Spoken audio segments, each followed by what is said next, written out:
So check this out, man. Court orders GoDaddy to transfer Piracy hack store domain to Nintendo. I read this and I'm like, wait, what the hell? A federal court in Seattle has clarified that all third parties, intermediaries, must cut their ties to a group of Nintendo Piracy hack store. The order was prompted by GoDaddy's refusal to transfer the STX stickswitch.com domain to Nintendo. Stickswitch. I wonder why Nintendo would want that. Well, I know why, but that domain's kind of funny though. While the new order applies to any variant or successors of the stores, it's not clearly defined what this actually means. So if I was Nintendo, I mean, obviously there's two reasons why I would want it. One, because it's my copyrighted material, and two, because traffic. If anybody knows anything about marketing, there's money to be made in any kind of traffic. So if the website is having any kind of traffic, you can turn that into something else that they can try to sell their products legitimately to the end users that are accessing that website. Yeah. And then just to go through this here, injunction shuts down mod chip stores. The injunction was a clear victory as it allowed the Japanese gaming giant to shut down several sites, including txswitch.com, sxflashcard.com, xeogame.com. These domains were later transferred to the company. And then it comes down here that GoDaddy refuses to take down the new domain. This type of domain hopping is common in pirate circles of Nintendo was somewhat prepared for it. The injunction includes a section which states that any variant or successors of the stores is also covered. And Nintendo swiftly asked domain registrar GoDaddy to suspend the new domain as well. However, GoDaddy refused. Despite the mention that successors are covered, the domain registrar requested a new court order which specifically mentions stickswitch.com. To resolve this standoff, Nintendo went to court again, requesting clarification, which came this week in the form of a new order issued by U.S. Direct Court Judge Thomas Zilli. Stickswitch.com has to go offline. So it happened. So they had to go offline. So why would you mess with, for one, like why would you mess with Nintendo? Any content creator who's done emulation or gaming or anything like that knows that Nintendo is no joke. You put up something about Nintendo and that video is gone. Like, you don't mess with Nintendo. I don't know. I feel like older classic games, there needs to be something that's done with it, because for the retro, for the nostalgic people, they really enjoy accessing those older games.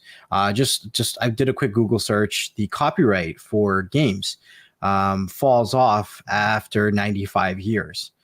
Now, I think that should be a little shorter. Like the people who, 95 years ago, there was nobody who was playing video games 95 years ago. Well, it's I think it's more to protect of what's happening now. Because music has something very similar. They have when a song is made, there is also a thing where you're not allowed to use a song until 100 years later, or if the artist dies, then it's like 50 years later, like half of that, something like that. So I think what it is, it's like us, for example. We grew up in the times of. Well, we were at the tail end of disco.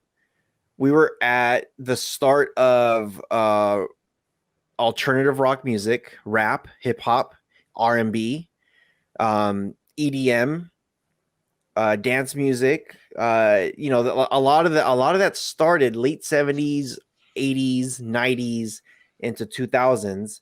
So I could see how they are like, hey, all this stuff that's out right now within our age group, can't really do much with it until we're pretty much dead. until we're gone. So if I look at it, if I'm just like, okay, people who lived 100 years ago, I don't know if they were, 1920s. So you got your swing music, you got your Frank Sinatras and all stuff like that. So I could see some of that stuff slowly now coming up to like, hey, this has been 100 years, unless a company might have bought it, bought some stuff and said, nope, we own it now. But things like music like Mozart, Beethoven, stuff that's like even older, pre all this. So I can kind of see they're doing the same thing with games. They're saying like, hey, yeah, you got to wait 100 years or 90 years or whatever it is, because by the time you're in your 90s, there's no way in hell that you're going to be like, hey, remember back in my day, Atari? They're going to be like, what the hell's an Atari? Okay, fine. Maybe not for free, but I feel like a library should be accessible on every gaming platform for a nominal fee. Like, dude, if you said, okay, every single retro game you could possibly think of from every single platform you could get for $6 a month on the new PlayStation or on the new Xbox or on the new whatever. I mean, sign me up. I buy it, yeah. Right? And just think of there's a lot of us and it's going to be like that generation after generation. I mean, there's people where their retro game is like God of War or Gears of War or Halo. Like that's their retro game right now. You know what I mean? And maybe the law changes it to, I don't know, 30 years. But 30 years, they still have to pay a library fee to access it on whatever platform it is. Like if they did stuff like that, and this is, you know what? This is exactly what's happening to streaming right now. Think about it, right? Disney, all those Disney movies that we grew up with is now on a platform that you can stream for what? $6 a month? $7 a month? I don't know, somewhere around there. Mm-hmm. But if video games went the same route, it just makes sense to me. We want to play those games, right? We want to play them. We would pay for them to play them, but it's hard for us to access them on a PlayStation 5 or an Xbox Series X or a Nintendo Switch. And sometimes the only way we can get around it and relive those childhood experiences, is to unfortunately become a pirate. If they did what you're saying, like some kind of monthly whatever, mm-hmm. I think it would be really smart for them to say, hey, you know what? Like Nintendo, here's our new console. PlayStation Now has something similar where you could play your older games through their cloud-based subscription. PlayStation Now has tons of stuff games, and they're always adding more older stuff as you're going along. I know Xbox is now saying like, hey, this can now play, you can now play some of your old stuff, your old discs. But I think I think this would be really, really smart, great marketing, if each console did a PlayStation Now. Like I think PlayStation Now is a genius idea, where they can log in, pay a monthly subscription, and then and play these games, play these retro games. And I think what really, becomes a really good selling point is like, hey, you could play your old games. Nintendo, I know Nintendo had on their Nintendo Wii that you could actually download the old games, the old original games. I don't know what happened to the Switch. I don't know if they continued it. I don't think they did. But it's Nintendo Wii had something where you can do the retro stuff, which I thought was great. I don't know why they took it out. And we go through this every time. Like this is almost a slap in the face to Sony. Gamers are now playing PS2 games on the Microsoft new series consoles, right? No matter how much you try and fight it, unless you come out with a service like this, like gamers are begging for a Netflix style or a Disney Plus style service. They are. They're putting PS2 games. There's YouTube videos showing you how to do it. And it's all because the Xbox is pretty much running a version of Windows and you're just running an emulator on it from that point, right? But they're asking for this to be done. And it's sad, but people want to relive those experiences. and somebody needs to capitalize on that. They need to make it more accessible, either for somebody to come out with their own service, or I don't even understand why.